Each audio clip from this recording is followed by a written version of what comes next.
Pâques qui rime aussi avec évidemment la chasse aux œufs. Après Noël, c'est peut-être le moment préféré des enfants, mais connaissez-vous les origines de cette tradition?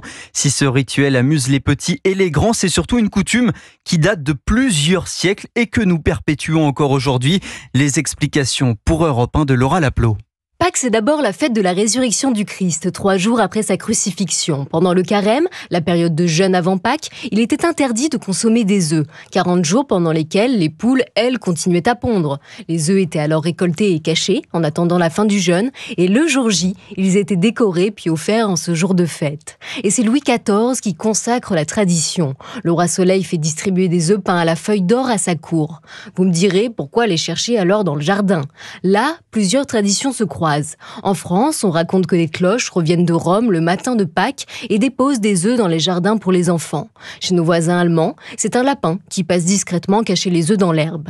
La chasse aux œufs, telle que pratiquée aujourd'hui avec des œufs en chocolat, s'est popularisée au 19e siècle, notamment grâce aux chocolatiers. Mais qu'ils soient en chocolat, en sucre ou pain à la main, ces œufs continuent de faire rêver petits et grands, avec à chaque fois cette même magie, chercher et trouver. Laura Laplot du service Société d'Europe 1.